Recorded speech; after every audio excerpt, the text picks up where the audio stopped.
کس لیے ہے یہ سب؟ یضرعون لعلہم یضرعون، شاید کہ یہ لوگ باز آ جائیں۔ کیا مطلب ہے؟ شاید یہ لوگ عاجز ہو جائیں، یعنی کہ ہم ان کو اس لیے آزماتے ہیں کہ شاید اس طریقے سے ان لوگوں میں عاجزی آ جائے، اپنی غلطی مان۔ تو ہمیں بھی اللہ یہ سب کچھ میسیجز دے رہے ہیں کہ باز آ جاؤ، ہوش میں آ جاؤ، انسان بن جاؤ۔ ثم بدلنا، پھر ہم نے بدل دیا، مکان السیئاتی، برائی کو، الحسنتا، اچھائی کے ساتھ، حتی یہاں تک کہ عفو، وہ زیادہ ہو گئے، وقالو، کہنے لگے، قد مسا، بے شک پہنچی، آبانا، ہمارے اجداد کو، الضراء، تکلیف، والسراء، اور خوشیاں بھی، فاخذناہم، تب ہم نے پکڑا، بغتتاً، اچانک، وہم لا یشعرون، جب ان کو شعور بھی نہ تھا۔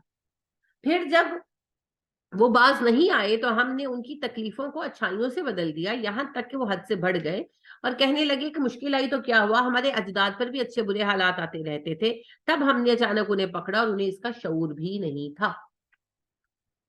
سمجھ آئی بات؟ یعنی اللہ کہتے ہیں پہلا مرحلہ ہوتا ہے آزمائشیں ڈالنے کا، جو ہم پر ابھی چل رہا ہے، لیکن اگر کوئی قوم باز نہیں آتی اور مسلسل ان حالات میں بھی نافرمانیوں پر جمی رہتی ہے، تب پھر ہم ان کی تکلیفیں ہٹا دیتے ہیں، انہیں آسانیاں دے دیتے ہیں، مال، پیسہ، عیش و آرام، سب کچھ مل جاتا ہے، وہ دنیا میں مست ہو جاتے ہیں۔ اور اگر کوئی کہتا ہے کہ تم پر یہ آفت آئی تھی، کوئی سمجھاتا ہے، تو کہتے ہیں کہ یہ تو اچھے برے حالات ہی تو چلتے ہی رہے۔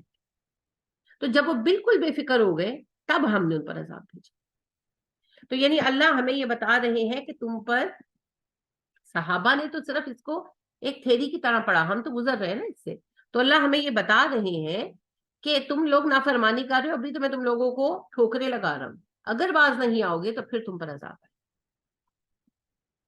یا آپ پوچھتے ہیں نا کہ عربوں کو آپ دیکھیں، کیا عرب اتنے عیش پرست ہو گئے مگر ان کے سب معاملات ٹھیک چل رہے ہیں؟ عربوں کو جو ہنٹر اب پڑھنے ہیں نا کچھ عرصے میں، وہ عبرت ناک ہو، پڑھنے ہیں عربوں کو، عربوں کے ہاتھوں سے بہت کچھ نکل جانا۔ وہی میں بھی اس دن بات کر رہے تھے کہ مسلمانوں سے بڑا آنا ہے، انہوں نے پھینٹی لگ رہی ہے نا چنگی طرح ارمان، پھر جا تو کتنے بات ہونا ہی یہی ہے، ہونا ہی یہی ہے۔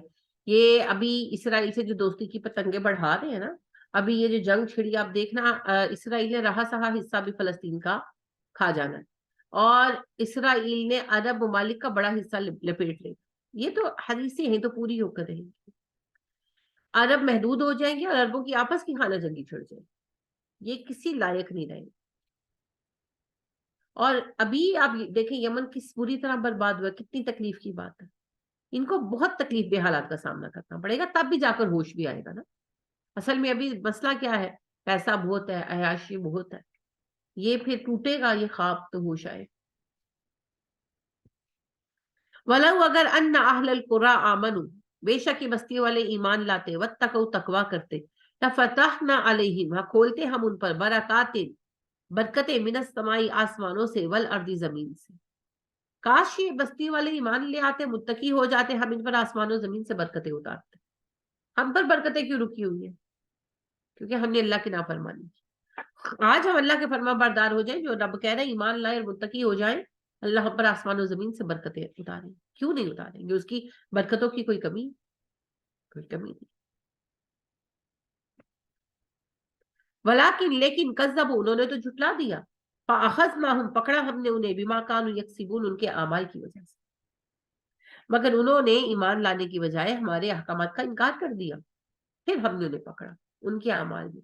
ہم بھی اپنے اعمال کی پکڑ میں ہیں اصل میں سارے۔ افامینا، کیا بے خوف ہو گئے ہیں اہل القریٰ، بستیوں والے، ان یاتیہم باسنا، کیا آئے ان پر عذاب ہمارا، بیاتن، رات کو، وہم نائمون، جب وہ سو رہے ہوں، اوا امین اہل القریٰ، کیا بے خوف ہو گئے بستیوں والے، ان یاتیہم باسنا ضحی، یا ان پر ہمارا عذاب آ جائے چاشت کے وقت، وہم یلعبون، جب وہ کھیل کود میں لگے ہوں، یعنی کہ دن کے روشن وقت میں جب یہ اپنے کاموں میں لگے ہوں۔ افامینو مکر اللہ، کیا یہ اللہ کی تدبیر سے بے خوف ہو گئے ہیں؟ فلا یامن مکر اللہ الا القوم الخاسرون، اللہ کی تدبیر سے وہی بے خوف ہوتا ہے جسے نقصان اٹھانا ہوتا ہے۔ یعنی اللہ سبحانہ و تعالیٰ کہہ رہے ہیں اگر میں پہلوں کو تباہ کر سکتا ہوں نافرمانیوں پر، تو تمہیں بھی کر سکتا ہوں، تم کیسے بے خوف ہو گئے؟ اور اگر بے خوف ہو گئے ہو تو اس کا مطلب یہ ہے کہ تم خسارہ اٹھاؤ۔